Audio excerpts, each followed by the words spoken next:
Vous êtes à votre première visite ici pour cette 5e édition du Forum africain. Qu'est-ce qui vous a le plus interpellé? Qu'est-ce qui vous a le plus marqué ce soir lors de ce gala?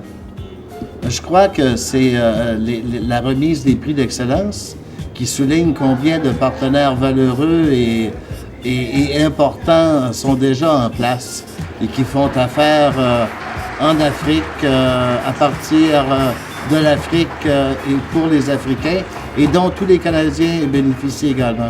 Dans les relations d'affaires entre le Canada et les pays d'Afrique relèvent un certain nombre de défis, notamment on a parlé celui des visas. Dans quelle mesure et comment pourrons-nous améliorer ce fait quand on sait que 50% visiblement des hommes d'affaires et de femmes n'ont pu se rendre ici? Comment peut-on travailler à améliorer ces situations-là? Bien, d'abord, je peux pas confirmer que ce sont les faits. Je sais qu'on a soulevé la question ce soir. On sait qu'au niveau de l'immigration au Canada, on connaît des problèmes sérieux avec une foule de gens qui viennent pour des bonnes raisons, mais adorent tellement notre pays qu'ils ne veulent plus quitter, avec le résultat que ça fausse nos règles d'immigration.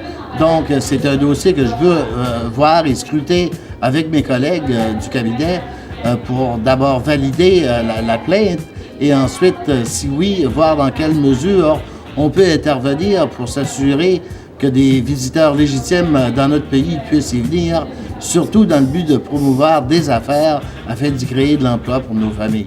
Pour les hommes d'affaires d'ici, comment pensez-vous les motiver à pouvoir développer et agrandir le couloir d'affaires entre l'Afrique et le Canada? Je crois que c'est une question de disséminer toutes les bonnes nouvelles qui peuvent nous provenir de ce continent-là qui est tout simplement époustouflant et dont le potentiel est énorme. Il s'agit pour, je crois, la communauté d'affaires, mais aussi pour les gouvernements de faire valoir et de démontrer quel est le potentiel de l'Afrique. Et je crois que comme ministre de la francophonie, c'est un dossier que je vais vouloir particulièrement suivre de près afin de donner ce volet économique-là à toute notre action sur la scène internationale comme pays francophone.